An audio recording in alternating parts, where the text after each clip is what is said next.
നമസ്കാരം. കേരളം ഇനി സഹിക്കില്ല. ഈ ഭരണം മാറിയേ പറ്റുള്ളൂ. ജനാധിപത്യത്തിൽ വിശ്വസിക്കുന്ന ഒരു നേതാവാണ് ഇനി മുഖ്യമന്ത്രി കസേരയിൽ ഇരിക്കേണ്ടത്. ഞാൻ പറയുന്നത് മാത്രമാണ് ശരിയെന്ന് അവകാശപ്പെടുന്ന, മറ്റു ശബ്ദങ്ങളെ അടിച്ചൊതുക്കുന്ന സ്വേച്ഛാധിപതിയെ അല്ല ഇന്നത്തെ കേരളം ആഗ്രഹിക്കുന്നത്. അതാണ് ഇവിടുത്തെ ജനതയ്ക്ക് പറയാനുള്ളത്. ജനാധിപത്യം എന്നത് കേവലം വോട്ട് രേഖപ്പെടുത്തുന്നതിലോ ഭൂരിപക്ഷം തെളിയിക്കുന്നതിലോ മാത്രം ഒതുങ്ങുന്ന ഒന്നല്ല, മറിച്ച് അത് ജനങ്ങളോടുള്ള ഉത്തരവാദിത്വവും സംവാദത്തിനുള്ള സന്നദ്ധതയുമാണ്. എന്നാൽ നിർഭാഗ്യവശാൽ കേരളം ഇന്ന് സാക്ഷ്യം വഹിച്ചുകൊണ്ടിരിക്കുന്നത് ജനാധിപത്യ മൂല്യങ്ങളെ കാറ്റിൽ പറത്തിക്കൊണ്ടുള്ള ഒരു ഭരണാധികാരിയുടെ ഏകപക്ഷീയമായ പോക്കുകളെ തന്നെയാണ്. ചോദ്യം ചോദിക്കുന്നവരെ ശത്രുക്കളായി കാണുന്നതും, മാധ്യമ പ്രവർത്തകരുടെ ചോദ്യങ്ങൾക്ക് മുന്നിൽ അത് നിന്റെ വീട്ടിൽ പോയി ചോദിക്കണമെന്നും ചോദ്യം മനസ്സിൽ തന്നെ വെച്ചാൽ മതിയെന്നും മറുപടി പറയുന്നതുമായ ഒരു ജനാധിപത്യ ഭരണാധികാരി ഈ ഭൂമിക്ക് ഒട്ടും ചേർന്നതല്ല. പിണറായി വിജയൻ എന്ന ഭരണാധികാരിയുടെ കരിയർ പരിശോധിക്കുമ്പോൾ പലപ്പോഴും അദ്ദേഹം പുലർത്തുന്ന ഈ ധാർഷ്ട്യം കേരളം ചർച്ച ചെയ്തിട്ടുള്ളത് തന്നെയാണ്. എന്നാൽ അത്തരം അസ്വാഭാവികമായ പെരുമാറ്റ രീതികളെ ഇരട്ടച്ചങ്കൻ എന്ന പരിവേഷം നൽകി PR ഏജൻസികൾ വെള്ളപൂശാൻ ശ്രമിച്ചുവെങ്കിലും അടുത്ത കാലത്തുണ്ടായ സംഭവ വികാസങ്ങൾ അത്തരം ഗിമിക്കുകൾക്ക് അപ്പുറത്തുള്ള യാഥാർത്ഥ്യത്തെയാണ് പുറത്തു കൊണ്ടുവന്നിട്ടുള്ളത്. ഭരണഘടനയെയും സോഷ്യലിസത്തെയും കുറിച്ച് പ്രസംഗിക്കുമ്പോഴും തന്റെ അധികാരത്തിന് മുന്നിൽ ആരും ചോദ്യം ചോദിക്കാൻ പാടില്ലെന്ന വാശി ഒരുതരം ഫാസിസ്റ്റ് മനോഭാവത്തെ തന്നെയാണ് തുറന്നു കാണിക്കുന്നത്. CPIM എന്ന പ്രസ്ഥാനം കാലങ്ങളായി ഉയർത്തിപ്പിടിക്കുന്ന തൊഴിലാളി വർഗ താല്പര്യങ്ങളോ അല്ലെങ്കിൽ ജനകീയ നിലപാടുകളോ ഈ ഭരണത്തിൽ എത്രത്തോളം പ്രതിഫലിക്കുന്നുണ്ട് എന്നത് ഗൗരവകരമായ ആലോചനകൾ അർഹിക്കുന്ന കാര്യം തന്നെയാണ്. പാർട്ടിക്ക് അതീതനായ ഒരു വ്യക്തി വളരുകയും ആ വ്യക്തിയുടെ ഇഷ്ടാനിഷ്ടങ്ങൾക്കനുസരിച്ച് ഭരണകൂടം സഞ്ചരിക്കുകയും ചെയ്യുമ്പോൾ അവിടെ നഷ്ടമാകുന്നത് ജനകീയ ജനാധിപത്യമാണ്.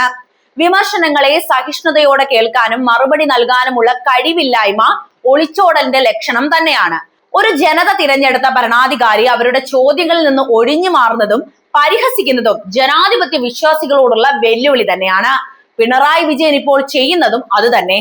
ഭരണ തുടർച്ച നൽകിയ ജനങ്ങളോടുള്ള നന്ദിയേക്കാൾ ഉപരിയായി താൻ എന്ത് ചെയ്താലും ചോദ്യം ചെയ്യപ്പെടില്ല എന്ന അഹങ്കാരമാണ് ഇന്ന് കേരളത്തിലെ ഭരണ തലപ്പത്ത് നമുക്ക് കാണാൻ സാധിക്കുന്നത്.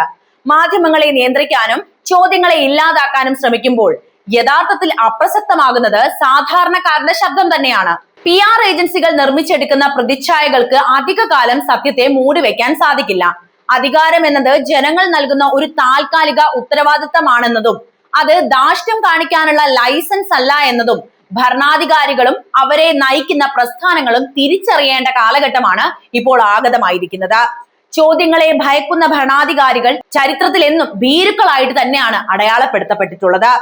കേരളം പോലെ രാഷ്ട്രീയ പ്രബുദ്ധത അവകാശപ്പെടുന്ന ഒരു സംസ്ഥാനത്തിന് ഇന്ന് ഏറ്റവും അത്യാവശ്യം ജനകീയമായ സംവാദങ്ങളിൽ വിശ്വസിക്കുന്ന, വിമർശനങ്ങളെ സഹിഷ്ണുതയോടെ നേരിടുന്ന ഒരു ഭരണാധികാരിയെ തന്നെയാണ് എന്ന കാര്യത്തിൽ സംശയമില്ല.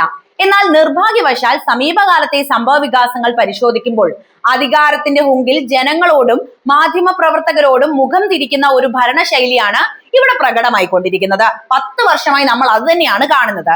ജനാധിപത്യത്തിൽ ഓരോ ചോദ്യവും ഭരണകൂടത്തിനുള്ള തിരുത്തൽ ശക്തിയാണ്. ആ ചോദ്യങ്ങളെ പരിഹസിക്കുന്നതും ചോദ്യം ചോദിക്കുന്നവന്റെ കുടുംബത്തെ അധിക്ഷേപിക്കുന്ന തരത്തിലുള്ള മറുപടികൾ നൽകുന്നതും ഒരു പരിഷ്കൃത സമൂഹത്തിന് ഒട്ടും യോജിച്ചതല്ല. പ്രത്യേകിച്ച് പിണറായി വിജയൻ എന്ന മുഖ്യമന്ത്രിയിൽ നിന്ന് പലപ്പോഴും പുറത്തു വരുന്ന അമിതമായ ദേഷ്യവും അദ്ദേഹത്തിന്റെ ധാർഷ്ട്യവും അദ്ദേഹം പ്രതിനിധീകരിക്കുന്ന പദവിക്ക് മങ്ങലേൽപ്പിക്കുന്നത് തന്നെയാണ്. ഇതിലെ ഏറ്റവും വലിയ വിരോധാഭാസം എന്താണെന്ന് അറിയോ? സോഷ്യലിസത്തെ കുറിച്ചും പാർശ്വവൽക്കരിക്കപ്പെട്ടവരുടെ അവകാശങ്ങളെ കുറിച്ചും വാചാലമാകുന്ന ഒരു പ്രസ്ഥാനത്തിന്റെ അമരക്കാരൻ തന്നെ ചോദ്യം ചോദിക്കുന്നവരെ ശത്രുപക്ഷത്ത് നിർത്തുന്നത് എത്രത്തോളം വൈരുദ്ധ്യമുള്ള കാര്യം തന്നെയാണല്ലേ. PR ഏജൻസികൾ കെട്ടിപ്പൊക്കിയ അചഞ്ചലനായ നേതാവ് എന്ന പ്രതിച്ഛായയ്ക്ക് പിന്നിൽ ഒളിച്ചിരിക്കുന്നത് വിയോജിപ്പുകളെ ഭയപ്പെടുന്ന ഒരു വ്യക്തിത്വമാണോ എന്ന് സംശയിക്കേണ്ട കാലഘട്ടമാണിത്. അധികാരം കൈവരുന്നത് ജനങ്ങളെ സേവിക്കാനാണെന്ന ബോധത്തിന് പകരം താൻ പറയുന്നത് അന്തിമമാണെന്ന വാശി ഒരു ഭരണാധികാരിക്ക് ഉണ്ടാകുന്നത് ജനാധിപത്യത്തിന്റെ തകർച്ചയുടെ തുടക്കം തന്നെയാണ്. സ്വന്തം തെറ്റുകൾ തിരുത്താനോ വിയോജിക്കുന്നവരോട് മാന്യമായി പെരുമാറാനോ കഴിയാത്ത ഒരാൾക്ക് എങ്ങനെ ഒരു ജനതയെ മുഴുവൻ ഉൾക്കൊള്ളാൻ സാധിക്കും? അവിടെയാണ് ആ ചോദ്യം പ്രസക്തമാകുന്നത്. CPM എന്ന പാർട്ടി ഇത്തരം വ്യക്തി കേന്ദ്രീകൃത ഭരണശൈലിക്ക് വളം വെച്ച് കൊടുക്കുന്നു എന്നത് വളരെ ഗൗരവകരമായ വിഷയമാണ്. പാർട്ടിക്കുള്ളിലെ ആഭ്യന്തര ജനാധിപത്യം നഷ്ടമാവുകയും ഒരു വ്യക്തിയുടെ ഇഷ്ടാനിഷ്ടങ്ങൾ പാർട്ടി നയങ്ങളായി മാറുകയും ചെയ്യുമ്പോൾ അത് അത്യന്തികമായി ബാധിക്കുന്നത് സാധാരണക്കാരെ തന്നെയാണ്. ഭരണകൂടം ജനങ്ങളിൽ നിന്ന് അകന്നു പോകുന്നതിന്റെ പ്രധാന ലക്ഷണം അവർ ചോദ്യങ്ങളെ ഭയക്കുന്നു എന്നതുകൊണ്ടാണ്. പത്രസമ്മേളനങ്ങളിൽ നിന്ന് ഒളിച്ചോടുന്നതും അലോസരപ്പെടുത്തുന്ന ചോദ്യങ്ങൾ ഉയരുമ്പോൾ മൈക്കിന് മുന്നിൽ അസഹിഷ്ണുത പ്രകടിപ്പിക്കുന്നതും ഒരു കരുത്തുറ്റ നേതാവിന്റെ ലക്ഷണമല്ല എന്ന കാര്യമെങ്കിലും നമ്മൾ മനസ്സിലാക്കണം. മറിച്ച് അത് അരക്ഷിതാവസ്ഥയുടെ ലക്ഷണമാണ്. കേരളത്തിൽ ഇപ്പോൾ സംഭവിക്കുന്നതും അത് തന്നെയാണ്. കേരളത്തിന് ആവശ്യം ഇരുമ്പ് മറയ്ക്കുള്ളിലിരുന്ന് ഭരിക്കുന്ന ഒരു ഭരണാധികാരിയൊന്നല്ല, മറിച്ച് ജനങ്ങൾക്കിടയിൽ നിൽക്കുന്ന അവരുടെ ആശങ്കകൾക്ക് കൃത്യമായി മറുപടി നൽകുന്ന ഒരു നേതാവിനെയാണ്. വികസനത്തിന്റെ പേരിൽ ജനങ്ങളുടെ വായടപ്പിക്കാൻ ശ്രമിക്കുന്നതും പോലീസ് സംവിധാനത്തെ ഉപയോഗിച്ച് പ്രതിഷേധങ്ങളെ അടിച്ചമർത്തുന്നതും ജനാധിപത്യ വിരുദ്ധമല്ലാതെ മറ്റെന്താണ്? അധികാരം ശാശ്വതമല്ലെന്ന ചരിത്രം എന്നും ഓർക്കുന്നത് ജനങ്ങളോടുള്ള വിനീതമായി പെരുമാറുന്ന ഭരണാധികാരികൾ മാത്രമാണെന്നും ഇനിയെങ്കിലും അവർ തിരിച്ചറിയേണ്ടതുണ്ട്. PR ഗിമിക്കുകൾക്കപ്പുറം യഥാർത്ഥ ജനാധിപത്യ മൂല്യങ്ങൾ ഉയർത്തിപ്പിടിക്കുന്ന ഒരു മാറ്റമാണ് കേരളം ഇന്ന് ആഗ്രഹിക്കുന്നത്. അതിന് LDF അധികാരത്തിൽ നിന്ന് ഇറങ്ങുക തന്നെ വേണം.